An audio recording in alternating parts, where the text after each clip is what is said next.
اللہ نے فرمایا 2 دفعہ تمہیں موقع دیں گے، 2 دفعہ تم ظلم کرو گے، وَإِنْ عُدْتُمْ عُدْنَا، اگر تم نے تیسری، چوتھی، 5ویں، 10ویں بار بھی ظلم کیا تو ہم بھی واپس آ کر کے تمہاری ٹھکائی کروائیں گے۔ دوسرے مقام پر فرمایا وَإِذْ تَأَذَّنَ رَبُّكَ، جب تیرے رب نے یہ فیصلہ کر دیا لَيَبْعَثَنَّ عَلَيْهِمْ إِلَى يَوْمِ الْقِيَامَةِ، قیامت تک ان پر بندے مسلط کرتا رہوں گا جو ان کی بہت زیادہ ٹھکائی کریں گے۔ ہماری آنکھیں کیا دیکھ رہی ہیں؟ جھوٹ ہے، میرے رب کا قرآن سچا ہے۔ اللہ تعالیٰ کی حکمتیں اپنی ہیں، وہ نہ جانے کن کن کا امتحان لے رہا ہے، آخر اللہ کا وعدہ سچا ہو کر رہے گا۔ اللہ فرماتے ہیں کلما اوقدوا نارا للحرب اطفاها اللہ، جب بھی وہ جنگ کی آگ جلاتے ہیں اللہ اس کو بجھا دیتا ہے۔ یہ بھی اللہ کا وعدہ ایسا ہوگا۔ اور پھر وہ جو حدیث میں نے سنائی کہ ہر پتھر اور درخت سوائے گھرکد کے، یہ بھی رب کا وعدہ پورا ہونے والا ہے، اس میں کوئی شک کی بات نہیں ہے، ایسا ہوگا۔ لیکن کوئی مزدور کہے کہ آج میں بلڈنگ بن رہی ہے اس میں مزدوری کرتا ہوں تو آج میں مزدوری پر نہیں جاتا، پھر میں دیکھتا ہوں کہ بلڈنگ کیسے بنتی ہے، نہیں بنے گی، وہ تو بنے گی پر تجھے مزدوری نہیں ملے گی، تم نہیں تو اور صحیح، اور نہیں تو اور صحیح، الا تنفروا يعذبكم عذابا علیما، اگر تم نہیں نکلو گے اللہ تمہیں دردناک عذاب دے گا، وَيَسْتَبْدِلْ قَوْمًا غَيْرَكُمْ، اللہ مزدور اور لے آئے گا، اللہ کسی اور سے کام لے لے گا، وَلَا تَضُرُّهُ شَيْئًا، تم اس کا کچھ نہیں بگاڑ سکو گے، واللہ علی کل شیء قدیر، اس لیے یہ کام ہونے ہیں، ہو کر رہیں گے، اس میں کوئی شک کی بات نہیں ہے۔ ہم نے کوئی کچی روایت نہیں پڑھی، اور جو کچی تھی تھوڑی بہت بتا دیا آپ کو، پختہ باتیں ہیں، قرآن کی آیات ہیں، رب کعبہ کی قسم ایسا ہونے جا رہا ہوگا۔ اسلامک اسکالر فضیلت الشیخ مفتی محمد یوسف تیبی حفظہ اللہ تعالی، فاضل مدینہ یونیورسٹی، خطیب مرکز اقصی جی ٹی روڈ گجرانوالہ۔ اعوذ باللہ السمیع العلیم من الشیطان الرجیم، بسم اللہ الرحمن الرحیم، سبحان الذي أسرى بعبده ليلا من المسجد الحرام إلى المسجد الأقصى الذي باركنا حوله لنريه من آياتنا إنه هو السميع البصير۔ محترم سامعین اور سامعات، اس میں کوئی شک کی بات نہیں ہے کہ جس جہان میں ہم جی رہے ہیں یہ ایک گاڑی ہے جو چل رہی ہے اور ہم اس پہ سوار ہیں اور اپنے اسٹاپ پر اترتے جا رہے ہیں، اور اس میں بھی کوئی شک نہیں کہ ایک وقت آئے گا کہ گاڑی کا بھی آخری اسٹاپ آ جائے گا۔ اس کا علم کسی کے پاس نہیں ہے، لیکن رسول اللہ صلی اللہ علیہ وسلم نے گاہے بگاہے اس کی کچھ علامات بیان کی ہیں۔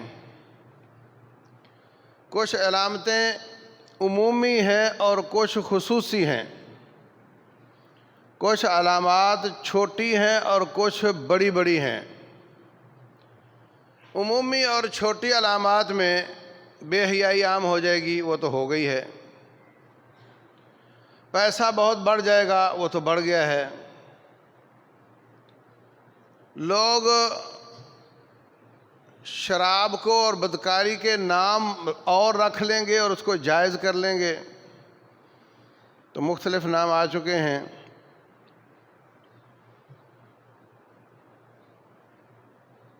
اور پرنٹنگ بہت ہو جائے گی، پرنٹنگ بہت ہو چکی ہے، اور متعدد علامات ہیں، جیسے رسول اللہ صلی اللہ علیہ وسلم کا اشارہ فرمانا اور چاند کا ٹکڑے ہو جانا، اقتربت الساعۃ وانشق القمر، وہ بھی پوری ہو چکی ہے۔ مدینہ طیبہ سے آگ نکلے گی جس سے شام کے لوگ رات کے وقت اپنے اونٹ پہچان سکیں گے۔ 6 ہجری میں یہ کام ہو چکا ہے۔ اگر آپ مدینہ سے باہر نکلیں کسی طرف بھی، مکہ جائیں یا طائف جائیں، وہ تو سیم روڈ ہے، یا قصیم جائیں تو آپ کو ہزاروں کلومیٹر پر نظر آئے گا کہ پتھر کالے رنگ کے نظر آئیں گے۔ ان پتھروں کو ہاتھ سے ہٹاؤ تو نیچے سے ریت یا مٹی نکلتی. یہ وہ آگ تھی جو آتش فشاں پھٹا تھا اور وہ پورے علاقے میں پتھر گر گئے ہیں. یہ پوری ہو چکی ہے. لیکن جو بڑی بڑی علامات ہیں وہ ابھی باقی ہیں. ان سب کا یا اکثر کا محور وہ شام کا علاقہ نظر آتا ہے. نمبر ایک تو یہ کہ شام ہے کیا؟ سعودیہ کا جو اردن کے ساتھ لگنے والا علاقہ ہے تبوک، اور دوسرا نبی صلی اللہ علیہ وسلم عیسائیوں سے جنگ لڑنے گئے تھے تبوک میں، تو یہ سارا شام میں ان کی حکومت تھی. یہ شام ہے. اردن کا اکثر علاقہ، سوریہ، لبنان، فلسطین، یہ علاقہ شام کہلاتا ہے. اللہ تبارک و تعالیٰ نے متعدد آیات میں اس کو بابرکت علاقہ قرار دیا ہے. جیسے میں نے آپ کے سامنے تلاوت کی کہ اللہ تبارک و تعالیٰ نے رسول اللہ صلی اللہ علیہ وسلم کو روٹ بتا دیا کہ مکہ سے آپ نے اعلان نبوت کرنا ہے اور وہاں سے پھر آپ نے سیر کرنے کے لیے بیت المقدس جانا ہے. یہی امت کا روٹ ہے. الی المسجد الاقصی الذی بارکنا حولہ، جس کے ارد گرد کے علاقے میں ہم نے برکت کی ہوئی ہے، وہ بابرکت علاقہ ہے.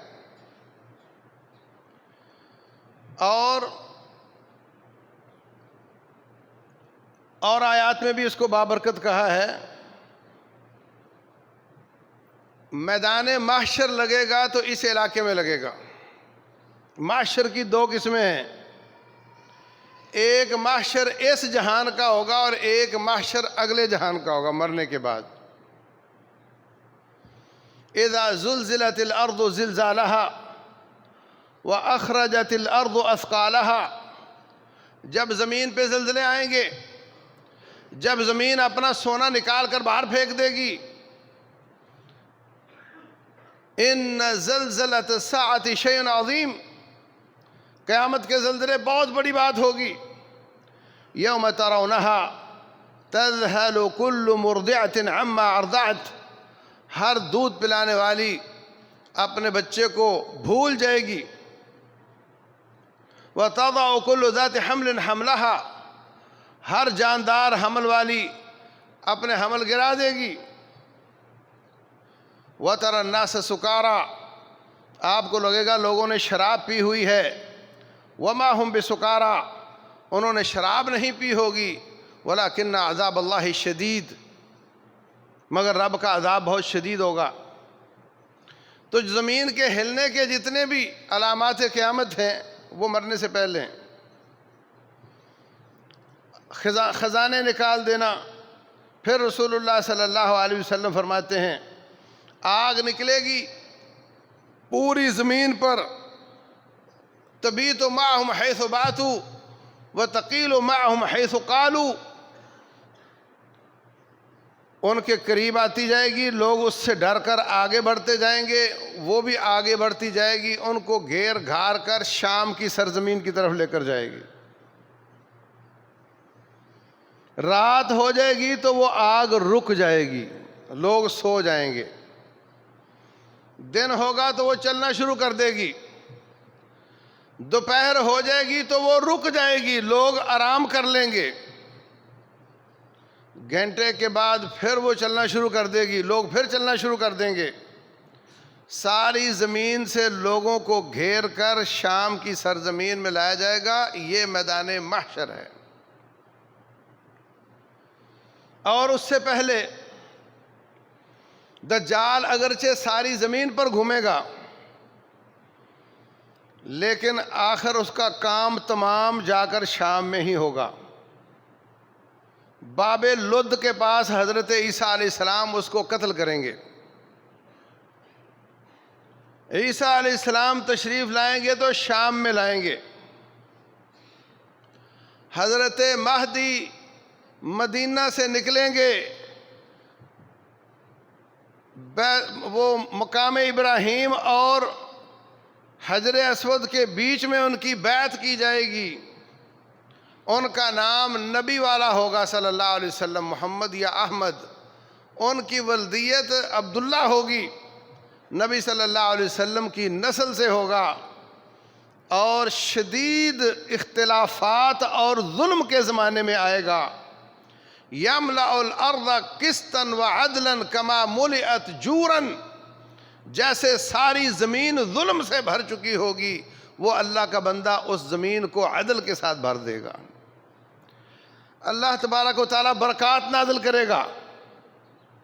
ایک انار متعدد لوگوں کو پیٹ بھرنے کے لیے کافی ہو جائے گا۔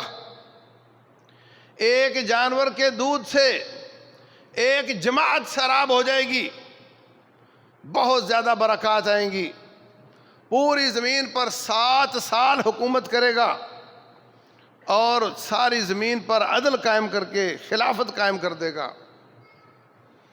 یہ احادیث بالکل صحیح ہیں، اور یہ کہ وہ مدینہ سے نکلے گا، اور یہ کہ وہ حرم پاک میں اس کی بیعت ہوگی۔ 1979 میں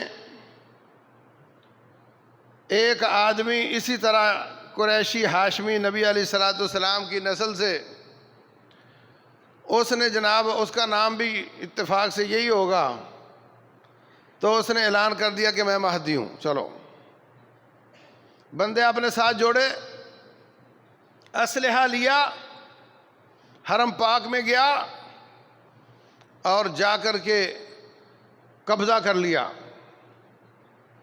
اور پولیس والوں کو مارنا شروع کر دیا۔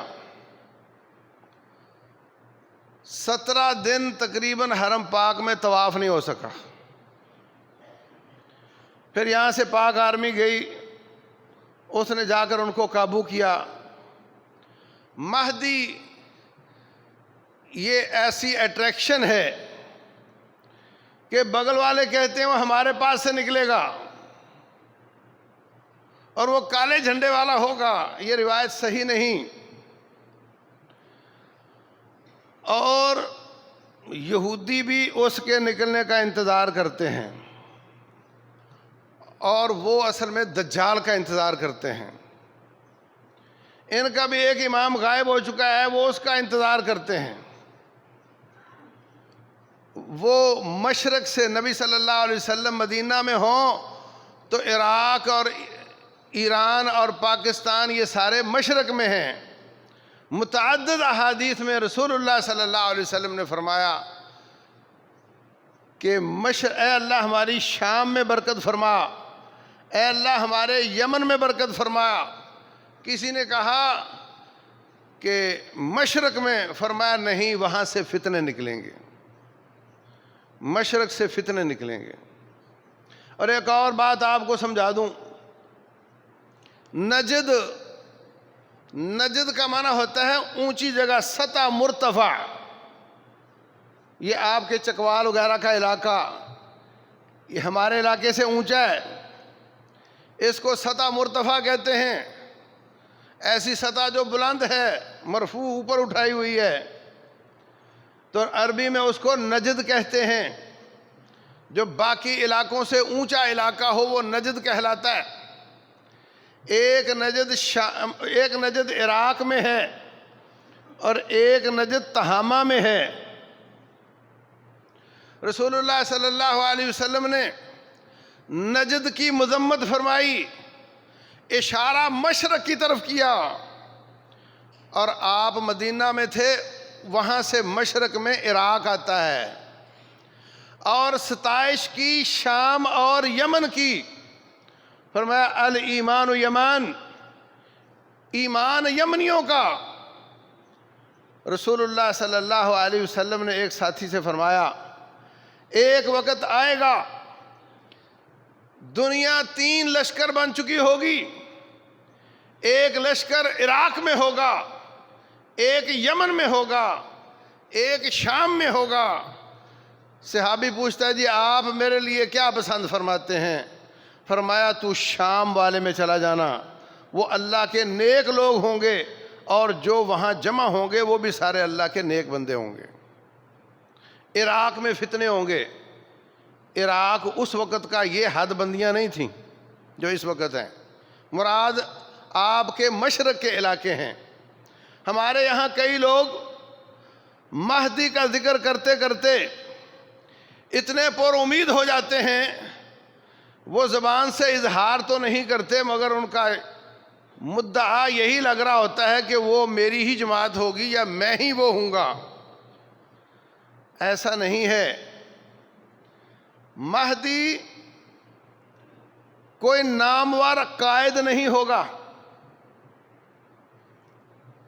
بلکہ فرمایا منی من عطرتی یصلحہ اللہ فی لیلہ، وہ میری نسل سے ہوگا اور اس کی اللہ تعالیٰ ایک رات میں اصلاح فرمائے گا۔ عشاء پڑھ کر سویا تھا، کسی کو نہیں پتا کہ یہ مہدی ہے اور اس نے حکومت کرنی ہے، راتوں رات اللہ اس کی اصلاح فرما کر، اور ایک حدیث میں آتا ہے وہ منع کرے گا میں یہ کام نہیں کر سکتا، میری بیعت نہ کرو، لوگ اس کو مجبور کر کے اس کی بیعت لیں گے اور پھر اللہ اس کو توفیق دے گا۔ تو جو موجودہ جماعتیں ہیں اور جو موجودہ جماعتوں کے سربراہان ہیں ان کو بہرحال مایوس ہو جانا چاہیے، ان میں سے وہ نہیں ہے۔ وہ اچانک اٹھے گا اور اس کی سب سے بڑی نشانی دیکھو، آپ کی نسل سے ہونا یہ تو بے شمار لوگ ہو سکتے ہیں، اس کا نام محمد ہونا یا احمد ہونا یہ تو بہت لوگوں کے نام ہو سکتے ہیں، ولدیت عبداللہ تو بہت لوگوں کی ہو سکتی ہے۔ کہا اس کی ناک کوہان کی طرح تھوڑی سی بیچ سے اٹھی ہوئی ہوگی، ماتھا اس کا چپٹا ہوگا، یہ بھی کئی لوگوں کے ہو سکتے ہیں۔ جو اس کی سب سے بڑی نشانی ہے وہ یہ ہے کہ وہ دنیا پر غالب آ جائے گا، اور غالب آنا اس کی سب سے بڑی نشانی ہوگی کہ یہ وہی آدمی ہے۔ داعش کا سربراہ بھی کہتا تھا میں قریشی ہوں، میں خلیفۃ المسلمین ہوں۔ دعوے دار تو بہت ہیں۔ تو یہ علامت بالکل واضح ہے، وہ بھی اس علاقے سے اٹھ کر شام ہی جائیں گے، اور جب شام پہنچیں گے دمشق کے سفید منارے کے پاس ہوں گے تو وہاں پر نماز کا وقت ہوگا، اذان ہو چکی ہوگی، رات کا وقت ہوگا۔ اچانک حضرت عیسیٰ علیہ السلام سفید منارے پر نازل ہوں گے، دو فرشتوں پر ہاتھ رکھے ہوں گے اور ان کی بالوں سے پانی گر رہے ہوں گے، پانی کے موتیوں کی طرح قطرے گر رہے ہوں گے۔ حضرت مہدی کہیں گے آئیے آئیے آپ تشریف لے آئے ہیں تو آپ نماز پڑھائیں۔ وہ کہیں گے نہیں، یہ امت محمد ہے صلی اللہ علیہ وسلم، اس کی ایک شان ہے، آپ ہی نماز پڑھائیں گے، میں آپ کے پیچھے پڑھوں گا۔ پھر وہ جہاد کو منظم کریں گے اور بہت زیادہ کیجوالٹی ہوگی۔ بعض روایتوں میں آتا ہے 1/3 دنیا مر جائے گی، اس میں پوری دنیا کا 1/3 قتل ہو جائے گا۔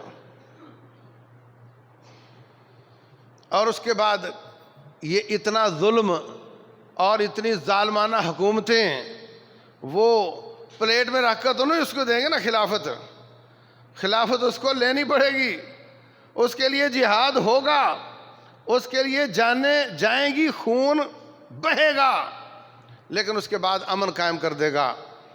تو حضرت عیسیٰ علیہ السلام جہادی قائد بن کر آئیں گے۔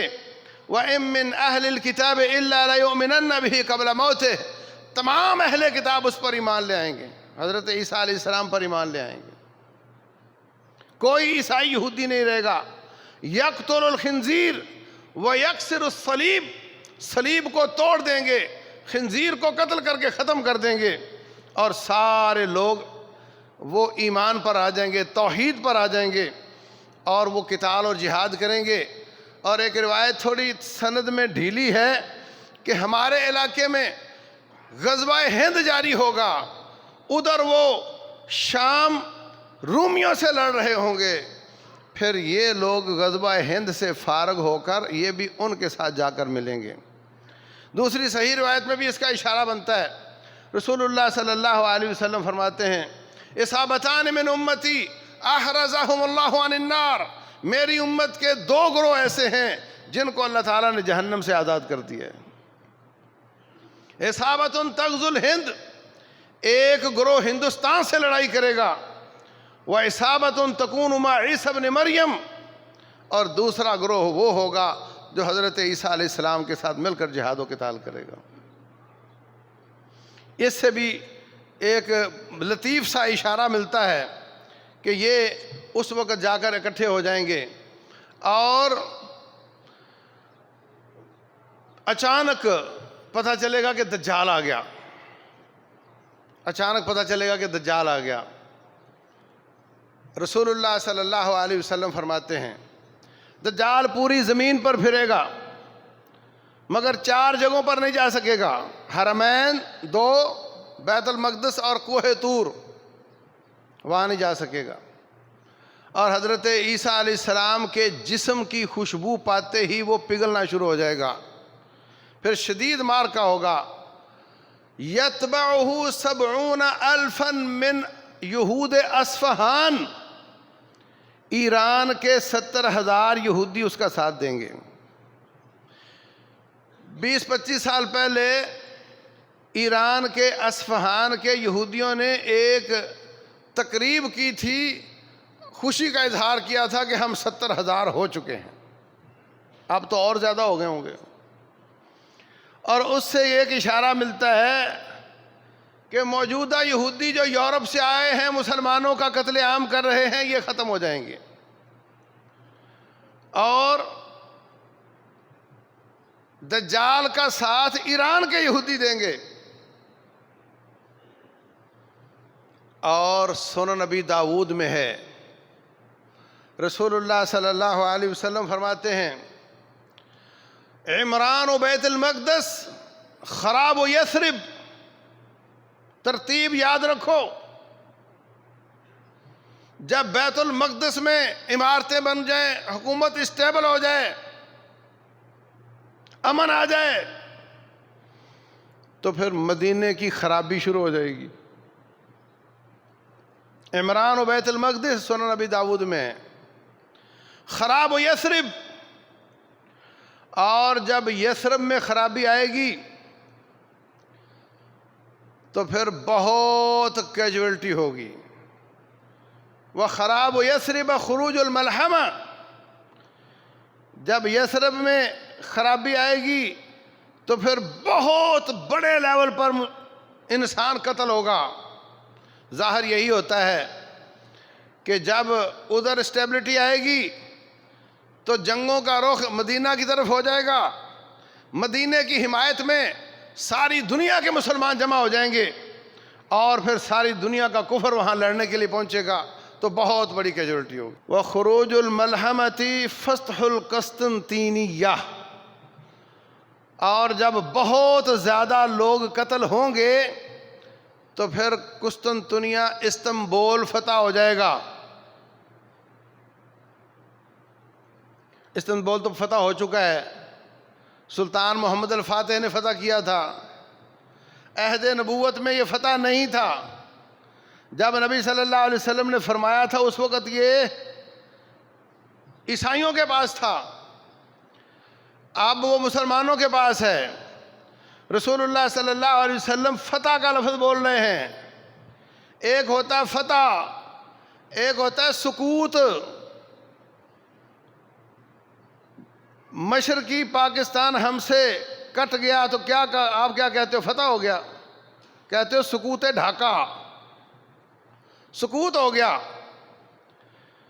ایک ٹی وی میں بیٹھے ایک نام نہاد اسکالر کو میں نے سنا، اسکالر بول رہا تھا کہ اس حدیث سے پتہ چلتا ہے کہ استنبول وہ عیسائیوں کے ہاتھ میں چلا جائے گا، فتح کا مطلب وہ فتح کر لیں گے،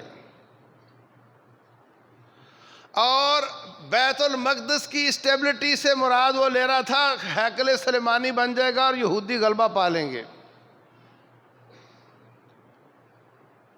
حالانکہ ابو داود میں ہی ایک اور حدیث ہے ابن حوالہ رضی اللہ تعالیٰ عنہ سے، رسول اللہ صلی اللہ علیہ وسلم نے حضرت ابن حوالہ کے سر پر ہاتھ رکھا اور فرمایا ابن حوالہ جب تم دیکھو کہ بیت المقدس میں خلافت نازل ہو گئی ہے، اذا رأیت الخلافت نازلت فی بیت المقدس، جب تو دیکھے کہ خلافت بیت المقدس میں نازل ہو گئی ہے، پھر اس کے بعد بڑے فتنے، بڑے زلازل والفتن والبلابل، بہت بڑی بڑی مصیبتیں امت پر آئیں گی اس کے بعد، اور جب بڑی بڑی مصیبتیں آئیں گی تو فرمایا اس وقت قیامت اتنی دور ہوگی جتنا میرے ہاتھ سے تیرا سر دور ہے۔ اس کا مطلب یہ کام قرب قیامت ہوگا۔ ان احادیث کو آپس میں جوڑا جائے تو یہ لگ رہا ہے کہ جو حضرت مہدی صاحب کی خلافت ہے اس کا دارالحکومت وہاں بنے گا، اور وہ احادیث کہ رسول اللہ صلی اللہ علیہ وسلم فرماتے ہیں اس وقت ہر درخت اور پتھر بول بول کر کہے گا مسلمان ادھر آ، میرے پیچھے یہودی چھپا ہوا ہے، اس کو قتل کرا کے۔ یہ بھی حضرت عیسیٰ علیہ السلام کی قیادت میں ہوگا، حضرت مہدی کی قیادت میں ہوگا، اور یہ آخر زمان میں ہوگا۔ یہ بڑی بڑی علامات ہے قیامت کی۔ اور جو پہلی حدیث میں نے آپ کو سنائی تھی، ترتیب کیا ہے؟ جب بیت المقدس میں دارالخلافہ بن جائے تو مدینہ ڈاؤن ہونا شروع ہو جائے گا۔ جب مدینہ ڈاؤن ہوگا تو بہت ایک عالمی جنگ لگے گی، بہت لوگ مریں گے، اور جب بہت لوگ مریں گے تو اس کے نتیجے میں قسطنطنیہ فتح ہوگا۔ اس سے لگتا ہے یہ تو بیچارے پر امید ہیں کہ ہم نے شاید، وہ کہہ رہے تھے کہ 1932 اور 2032 ہم نے کوئی معاہدہ کیا وہ ختم ہو جائے گا، کوئی 23 بولتا تھا، 23 تو گزر گیا، پتہ نہیں کیا ہونے جا رہا ہے، ترکی پتہ نہیں کیا کر دیں گے۔ یہی کر دیں گے کہ فلسطین میں مسلمانوں کا خون بہہ رہا ہے اور اس کی چیزوں کی بکری بڑھ گئی ہے وہاں، اور اسرائیل کی بہت زیادہ کمپنیاں ترکی میں کھلی ہوئی ہیں، اور ان کا سفارت خانہ ادھر ہے، ان کا ادھر ہے، اور وہ اپنا سفیر بھی نہیں بلا سکا کہ مسلمان قتل ہو رہے ہیں، میں اپنا سفیر واپس بلاتا ہوں، اور اس کو تسلیم کر کے بیٹھا ہوا ہے، اس کی موجیں لگی ہوئی ہیں، اس کا سامان بک رہا ہے جنگ کی وجہ سے۔ اور جب بیان دیتا ہے تو پھر یہ دیتا ہے کہ جناب عالم اسلام کا سربراہ تو میں ہوں، میرے ابے نے بڑی دیر خلافت عثمانیہ کی تھی اور ہم اب دوبارہ آ رہے ہیں، اس لیے کہ ہم نے ارطغرل ڈرامہ دکھا دیا ہے، جیسے ڈرامے میں ہم اوپر تھے اس طرح حقیقت میں بھی اوپر ہو جائیں گے۔ تو میرے بھائیوں،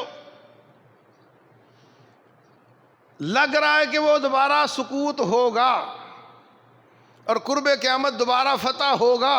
قسطنطنیہ کا معنی استنبول، اور فرمایا جب استنبول فتح ہوگا تو پھر دجال آئے گا۔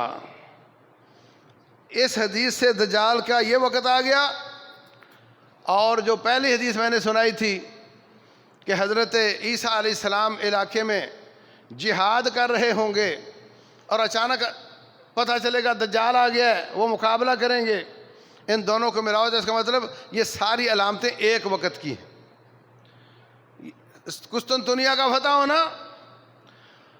اور حضرت مہدی کا دارالحکومت بنانا اور عالمی جنگ کا لگنا، اور پھر قسطنطنیہ فتح ہونے کے بعد دجال کا آنا، اور پھر حضرت عیسیٰ علیہ السلام کا اس کے ساتھ لڑائی کرنا، اور اس کے بعد رسول اللہ صلی اللہ علیہ وسلم فرماتے ہیں جب حضرت عیسیٰ سارے کاموں سے فارغ ہو چکے ہوں گے تو اللہ تبارک و تعالیٰ فرمائے گا عیسیٰ میں ایک قوم کو چھوڑنے جا رہا ہوں اور آپ لوگ اس کا مقابلہ نہیں کر پاؤ گے، اس لیے آپ بچے کھچے لوگ لے کر طور پر چڑھ جاؤ۔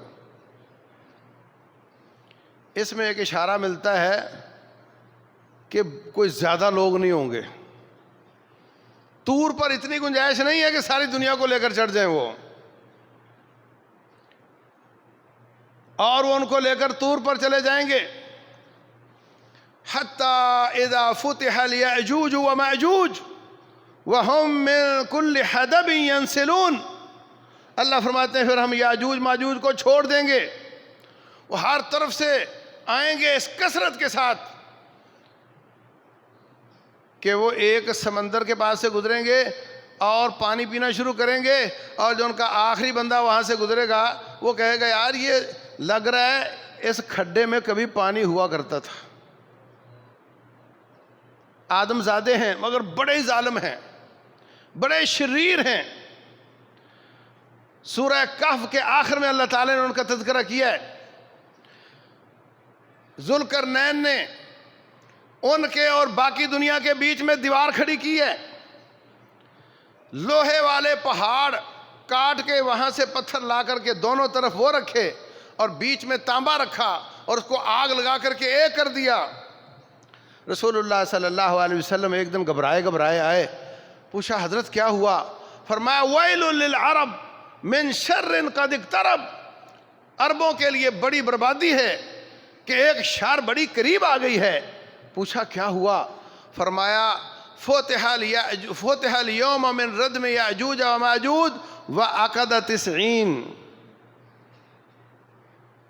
آئیے دیکھو یہ ہے 90. عربی تعداد گننے کا طریقہ اور ہوتا ہے. یہ ایک ہے، یہ دو ہے، یہ تین ہے، یہ چار ہے، 5 6 7 8 9 اور یہ 10. اس حساب سے 90 کا ہندسہ بنایا، وہ یہ بنتا ہے. فرمایا اتنا سوراخ کر لیا انہوں نے، اور فرمایا وہ سوراخ کرتے ہیں تو کہتے ہیں اب تھک گئے ہیں، کل اس کو بڑا کریں گے. رب ذوالجلال رات اس سوراخ کو پر کر دیتا ہے، کیونکہ وہ انشاءاللہ نہیں کہتے. قیامت کے قریب ان کو انشاءاللہ کا پتہ چل جائے گا. انشاءاللہ کہیں گے وہ سوراخ اتنا ہی رہے گا، اگلے دن اتنا، اگلے دن اتنا، اگلے دن اتنا، پھر وہ دیوار ختم کر کے باہر نکلیں گے. کچھ نہیں چھوڑیں گے، کچھ نہیں چھوڑیں گے. اور جب وہ دنیا والوں کو ختم کر چکے ہوں گے تیر تلوار سے لڑیں گے، تیر تلوار سے لڑیں گے. پھر کہیں گے اب آسمان والوں کو مارنا ہے، آسمان کی طرف تیر پھینکیں گے، اللہ اپنی قدرت سے اس کو رنگین کر کے واپس کرے گا. وہ کہیں گے لو جناب ہم نے آسمان والے بھی مار دیے. پھر رب ذوالجلال ان کی گردن پہ ایک پھوڑا نکالے گا، ایسا دانہ نکلے گا، اور وہ ایسے مریں گے جیسے وابرا والے بجلی بند کر دیں تو ساری بتیاں گول ہو جاتی ہیں. موت نفس واحدہ، ایک دم مر جائیں گے. حضرت عیسیٰ علیہ السلام نیچے اتریں گے پہاڑ سے، ان کو کھڑا ہونے کی جگہ نہیں ملے گی. رب سے کہیں گے یا اللہ سڑان ہے، بدبو ہے، ہم یہاں کیا کریں؟ اللہ تعالیٰ پرندے بھیجے گا، ان کو اٹھا کر کے کہیں نامعلوم مقام پر پھینک دیں گے. تو ان کی کمانوں کو جلا جلا کر کے وہ مسلمان ایک مدت تک اپنے کھانے پکاتے رہیں گے. یہ بڑی بڑی علامات ہیں اور یہ ہونے والی ہیں. لیکن یہ طے ہے کہ فلسطین کا ظلم برقرار رہنے والا نہیں ہے. میں نے آپ سے عرض کیا تھا، اللہ نے فرمایا 2 دفعہ تمہیں موقع دیں گے، 2 دفعہ تم ظلم کرو گے. وَإِنْ عُدْتُمْ عُدْنَا، اگر تم نے تیسری چوتھی پانچویں 10ویں بار بھی ظلم کیا تو ہم بھی واپس آ کر کے تمہاری ٹھکائی کروائیں گے. یہ قرآن کی آیت ہے. دوسرے مقام پر فرمایا وَإِذْ تَأَذَّنَ رَبُّكَ، جب تیرے رب نے یہ فیصلہ کر دیا لَيَبْعَثَنَّ عَلَيْهِمْ إِلَى يَوْمِ الْقِيَامَةِ، قیامت تک ان پر بندے مسلط کرتا رہوں گا جو ان کی بہت زیادہ ٹھکائی کریں گے. ہماری آنکھیں کیا دیکھ رہی ہیں؟ جھوٹ ہے. میرے رب کا قرآن سچا ہے. اللہ تعالیٰ کی حکمتیں اپنی ہیں، وہ نہ جانے کن کن کا امتحان لے رہا ہے. آخر اللہ کا وعدہ سچا ہو کر رہے گا. نمبر 3، اللہ فرماتے ہیں کلما اوقدوا نارا للحرب اطفاها اللہ، جب بھی وہ جنگ کی آگ جلاتے ہیں اللہ اس کو بجھا دیتا ہے۔ یہ بھی اللہ کا وعدہ ایسا ہوگا۔ اور پھر وہ جو حدیث میں نے سنائی کہ ہر پتھر اور درخت سوائے گھرکد کے، یہ بھی رب کا وعدہ پورا ہونے والا ہے، اس میں کوئی شک کی بات نہیں ہے، ایسا ہوگا۔ لیکن کوئی مزدور کہے کہ آج میں بلڈنگ بن رہی ہے اس میں مزدوری کرتا ہوں، تو آج میں مزدوری پر نہیں جاتا، پھر میں دیکھتا ہوں کہ بلڈنگ کیسے بنتی ہے۔ ہاں، نہیں بنے گی، وہ تو بنے گی پر تجھے مزدوری نہیں ملے گی، تم نہیں تو اور صحیح، اور نہیں تو اور صحیح۔ الا تنفروا يعذبكم عذابا علیما، اگر تم نہیں نکلو گے اللہ تمہیں دردناک عذاب دے گا۔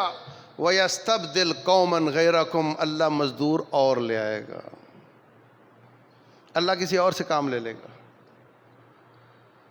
وَلَا تَضُرُّهُ شَيْئًا، تم اس کا کچھ نہیں بگاڑ سکو گے۔ وَاللَّهُ عَلَى كُلِّ شَيْءٍ قَدِيرٌ، اس لیے یہ کام ہونے ہیں، ہو کر رہیں گے، اس میں کوئی شک کی بات نہیں ہے۔ ہم نے کوئی کچی روایت نہیں پڑھی، اور جو کچی تھی تھوڑی بہت بتا دیا آپ کو، پختہ باتیں ہیں، قرآن کی آیات ہیں، رب کعبہ کی قسم ہے ایسا ہونے جا رہا ہوگا۔ لیکن جو اس میں بزدلی دکھائے گا اللہ اس کو تبدیل کر دے گا، اور اللہ اپنے اور بندوں سے وہ کام لے لے گا، مگر یہ طے ہے کہ یہ کام ہوگا۔ تو رب ذوالجلال والاکرام ہمیں توفیق دے کہ ہم اللہ کی نوکری پہ قائم رہیں، رب ذوالجلال کے دین کی خدمت کرتے رہیں، ہمارا حصہ اس میں ڈلتا رہے۔ اللہ ہمارا محتاج نہیں، ہم اللہ تعالیٰ کے محتاج ہیں۔ جو ہم سے ہو سکے، میں مثال دیا کرتا ہوں، ابراہیم علیہ السلام کو انہوں نے آگ میں ڈالا، چھپکلی پھونک مار کے آگ کو بھڑکا رہی تھی۔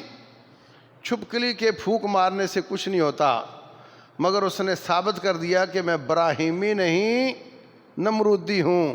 آپ کبھی نہ سوچو میرے ووٹ سے کیا ہوتا ہے، آپ کبھی نہ سوچو میرے 10 روپے سے کیا ہوتا ہے، کبھی نہ سوچو میرے روڈ پر آنے سے کیا ہوتا ہے، کبھی نہ سوچو میرے پیپسی نہ پینے سے کیا ہوتا ہے۔ بات یہ نہیں ہوتا ہے کہ نہیں ہوتا، یہ تیری ذمہ داری نہیں ہے، بات تو یہ ہے کہ تو نمرودی ہے یا ابراہیمی ہے۔ اللہ تبارک و تعالی ہم سب کو سمجھنے اور عمل کرنے کی توفیق عطا فرمائے۔ واللہ اعلم، وصلی اللہ وسلم وبارک علی نبینا محمد۔